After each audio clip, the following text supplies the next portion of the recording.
How to read players. Every poker player gives something away. Every movement, bet, or pause is a small clue that forms part of a bigger story. Reading opponents is pattern recognition mixed with psychology and logic. The players who seem to just know what others have are not guessing. They're paying attention. There are two kinds of tells that matter most. Physical tells are the ones you see. These are the hands that suddenly tremble when the flop comes, or the chips that are nervously stacked. Next are behavioral tells, the ones you hear and sense.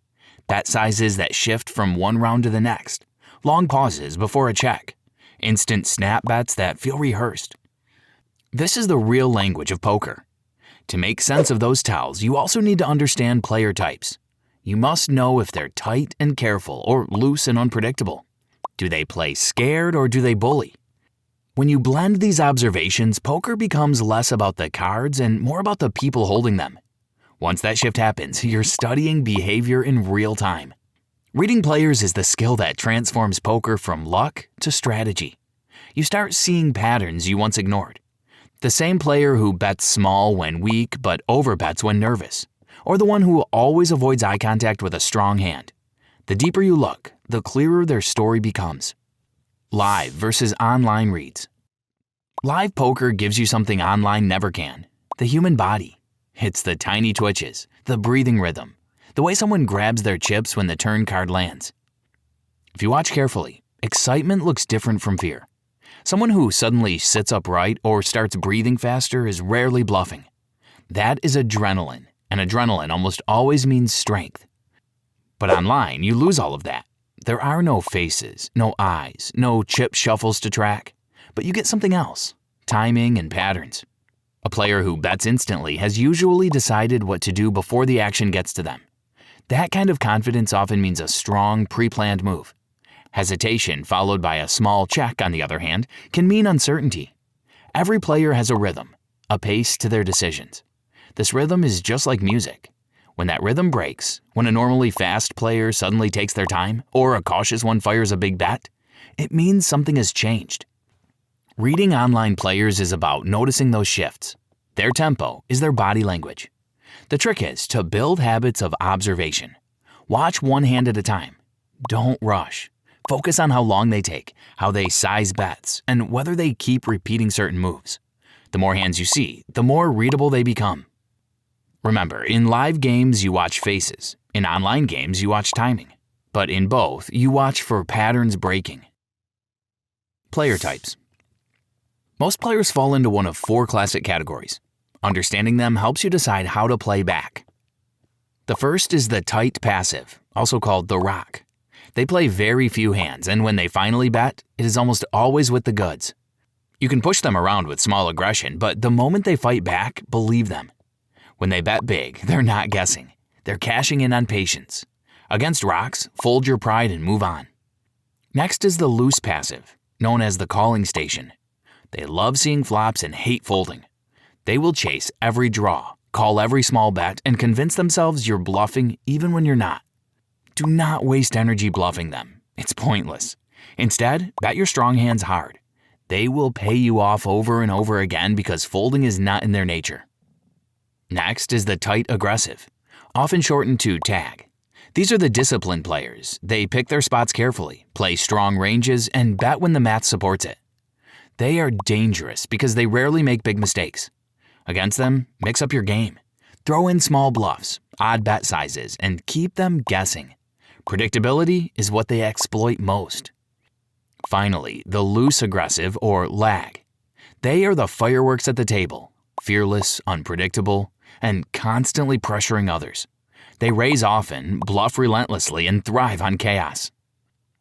The key to beating them is patience. Let them build big pots with weak hands and be ready to catch them when the trap springs. Do not fight fire with fire. Let them burn themselves out. Every poker table is a mix of these types. Your edge comes from adjusting. Play tight against maniacs, loose against rocks, and balanced against the smart ones. Remember the golden rule: adjust to the player, not the cards. What are the tells? Tells are the fingerprints of poker. No two players have the same ones, and they're useless in isolation. But when you see a pattern repeat, that is when the magic happens. The first truth about tells is the oldest saying in poker. Strong means weak. Weak means strong. When someone acts overly confident, talks too much, throws chips forcefully, stares you down, they're often bluffing. Overcompensation is the shield of insecurity. Chip behavior gives away a lot too. Smooth movements mean comfort and calm. Shaky hands can mean nerves, but nerves can come from strength as much as fear. The trick is context. If they get shaky only after hitting a big card, then it's excitement. If they look nervous all through, maybe they're just anxious. Look out for eye contact as well. Why? They tell another story. When players bat and then avoid looking at you, they usually have something. When they keep staring after betting, they're trying to act strong, and that often means weakness. Timing tells are also powerful. Instant bets usually mean a rehearsed action, something they planned no matter what. Long pauses signal indecision. A quick check after missing the flop often means weakness, while a delayed check could be a trap. Even table talk matters. If a player starts chatting right after betting, they're often relaxed, which means they're strong. Sudden silence after being talkative? That's when you lean in and watch closely. But never base decisions on one tell. Combine it with betting patterns and history. The goal is not to catch every clue.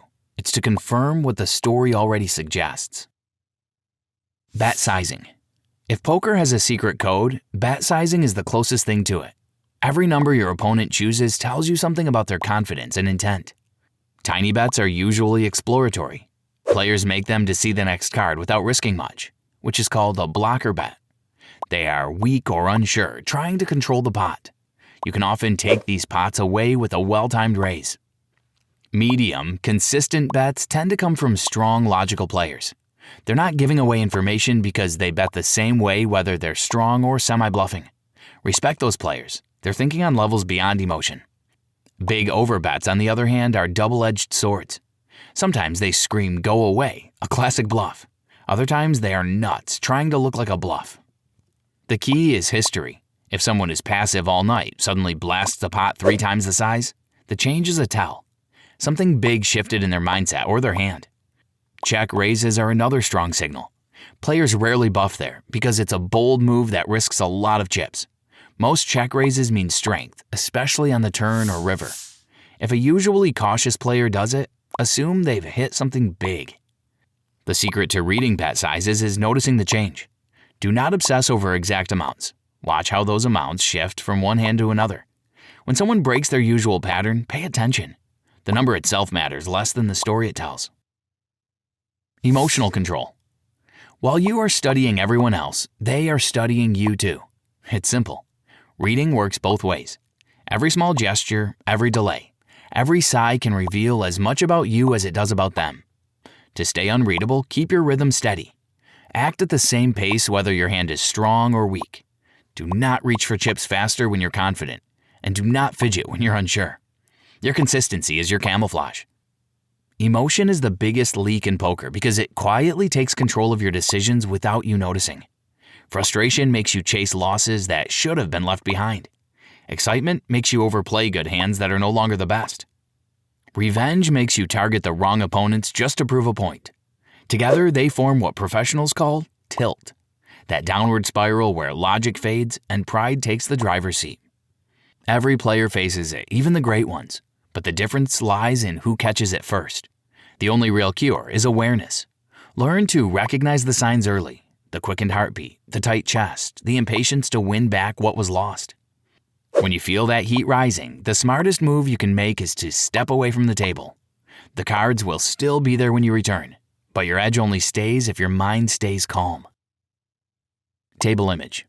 Your table image is the reputation you build during play. If you start tight and conservative, people assume you are solid. Then when you finally bluff, they'll believe your story. That is power. You're not just playing hands, you're shaping perception. The best players not only read stories, they write them. They build an image carefully, then use it to manipulate reactions. Make people think you are predictable, then surprise them. That is how you stay one step ahead of the crowd. Reading poker opponents is not about spotting one magical tell or one perfect bet size. It's about seeing the whole picture. Every action, the bet, the pause, the look, the timing, connects to form a single story. And you have just one job: read that story faster and more accurately than everyone else. Observation gives you the raw data. Logic filters it. Instinct ties it all together. Over time, the patterns become so familiar that you'll sense when something is off before you can explain why. That is when poker turns into art. Because at its core, poker is not really a card game played with people. It's a people's game played with cards. The chips, the cards, the bets, they are just the setting. The real battle is between minds, between patience and pressure, between emotion and control. When you learn the people, the cards will follow. If you like this video, then subscribe to this channel for more exciting content.